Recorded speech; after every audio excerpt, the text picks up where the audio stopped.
প্ৰতি বছৰে ৫,০০০-৬,০০০ টকা খৰচ কৰোঁ আৰু এতিয়া মাকিলি ৩০-৩৫,০০০ টকা উপাৰ্জন কৰোঁ। প্ৰতিটো বছৰতে ৭-৮ হাজাৰ টকা মই খৰচ কৰোঁ স্পান বা পলিথিন কটন এনেকুৱাবিলাকৰ কাৰণে। এতিয়া মাহিলী উপাৰ্জন মোৰ ৩০-৩৫ হাজাৰ টকা ৪০ হাজাৰ টকা পৰ্যন্ত হৈ আছে। ১৯৯১ চনতে গুৱাহাটীত কাঠফুলা খেতিৰ প্ৰশিক্ষণ গ্ৰহণ কৰা এগৰাকী ব্যক্তি। আমাৰ এজন মানুহে মোক গুৱাহাটীলৈ লৈ গৈছিলে ৯১ চনত, তেতিয়া মই ট্ৰেইনিং লৈছিলোঁ।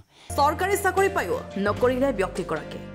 তেতিয়া মই আচলতে টাই ভাষা ২ বছৰ পঢ়িছিলোঁ ৰঙতি একাডেমি। তেতিয়া ৯৪০ টকা দৰমহা প্ৰথম খুলি দিছিলে, সেইটো নকৰিলোঁ। তাৰ পঞ্চায়তৰ 4th গ্ৰেডৰ পোষ্ট এটা পাইছিলোঁ, সেইটোও নকৰিলোঁ। তেতিয়া মই মোৰ পেপাৰ এজেঞ্চি দোকানখন ধুনীয়াকৈ চলি আছিলে। তেতিয়া মই সেইখিনি লাগি থকা বিজিটোৰ কাৰণে মই এইবিলাকৰ ইণ্টাৰভিউ দিয়া কিবা কৰা এইবোৰ মই গুৰুত্ব নিদিলোঁ, সেইকাৰণে মোৰ গুৰুত্ব দিয়া নহ'ল। তেতিয়া ২০২২ চনৰ পৰা কাঠফুলা খেতি কৰি স্বাৱলম্বিতাৰ পথ মুকলি কৰি লৈছে শিমলুগুৰিৰ প্ৰসেন গগৈ।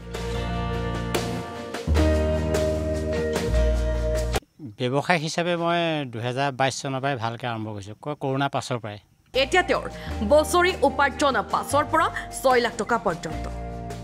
এতিয়া মাহিলী উপাৰ্জন মোৰ ৩০-৩৫ হাজাৰ টকা ৪০ হাজাৰ টকা পৰ্যন্ত হৈ আছে মাহিলী। বছৰেকত ৫ লাখ টকা হ'বগৈ। হয়। কাঠফুলা খেতি কৰি এই ঘৰখনৰ লগতে 2 পুত্ৰক দিছে উচ্চ শিক্ষা। হয়, এতিয়া ডাঙৰ ল'ৰাজনে যোৱা বছৰ MSc কমপ্লিট কৰিছে মেথছত মেজৰ লৈ ডিব্ৰুগড় ইউনিভাৰ্চিটিৰ পৰা। আৰু সৰুজনে এইবাৰ 5cm হেৰিয়াত আছে মাধৱদেৱ ইউনিভাৰ্চিটিত BSc। খৰচটো ক'ৰ পৰা দিয়ে? সম্পূৰ্ণ মই এইবিলাক কাম কৰি মই বাঁহ বেতৰ কাম কৰি আৰু মানে মাছৰুমৰ কাম কৰি এনেকৈ আৰু মই আধি খেতিও কৰোঁ, এনেকৈ মই চলাই আছোঁ, ঘৰখন পঢ়াই আছোঁ। হয়, মই ধাৰ ধুৰ কৰিবলগীয়া হোৱা নাই ইয়াৰ কাৰণে। চৰকাৰৰ ঘৰৰ পৰাও পাইছে ব্যক্তিগৰাকীয়ে প্ৰেৰণা। চৰকাৰৰ ফালৰ পৰা মই নাই পোৱা বুলি নহ'ব, যথেষ্ট পাইছোঁ। এতিয়া গ্ৰীণ নেটখন মোক চৰকাৰৰ ফালৰ পৰা দিছে, মেচিনটো চৰকাৰৰ ফালৰ পৰা দিছে। ইলেক্ট্ৰনিক যিখন সৰু কাটা এখনো মই OBC কোটাত মই চৰকাৰৰ ফালৰ পৰা পাইছোঁ। আৰু মই ট্ৰেইনিং এটা পাইছোঁ। আৰু যোৱা বছৰ 1 কেছ মই স্পানো পাইছিলোঁ ওষ্টাৰ মাছৰুমৰ, কিন্তু সেইটো অকণমান লেট হৈ গ'ল যেনিবা, গৰম চিজন পৰিলে ইমান প্ৰফিট নহ'ল। তথাপিতো মই বহুত প্ৰেৰণা পাইছোঁ। এই খেতিৰ বাবে সকলোকে আগবাঢ়ি আহিবলৈ আহ্বান জনাইছে ব্যক্তিগৰাকীয়ে। কোনোবা ষ্টুডেণ্টেও যদি বিচাৰে কৰিব পাৰে, কাৰণ গোটেই দিনটো ইয়াত লাগি থাকিব নালাগে। গতিকে এই বস্তুটো এনেকুৱা হয় মানে একেৰাহে যেতিয়া লাগি থাকিব নালাগে, সহজতে হয়।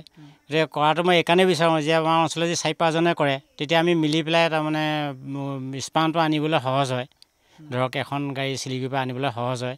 সেইকাৰণে এই কামটো কৰাৰ ওপৰত আৰু এতিয়া বিশেষকৈ মাংসত যেনেকৈ 14% প্ৰ'টিন থাকে, মাছত 15 থাকে, ইয়াতো 47 পৰ্যন্ত প্ৰ'টিন থাকে বুলি পাইছোঁ। গতিকে স্বাস্থ্যৰ কাৰণেও বহুত প্ৰ'টিনযুক্ত খাদ্য, ইয়াততো কলেষ্ট্ৰল ব্লাছো নাথাকেই। সেইকাৰণে মই আহ্বান জনাওঁ যে সেইসকলে যদি সহায় সহযোগ বিচাৰে, আমি সম্পূৰ্ণ সহায় সহযোগ কৰিম। আৰু আগবাঢ়িবৰ কাৰণে মই সকলোকে চেনেলৰ জৰিয়তে মই আহ্বান জনাইছোঁ। Bureau' report, Lakhimpur today.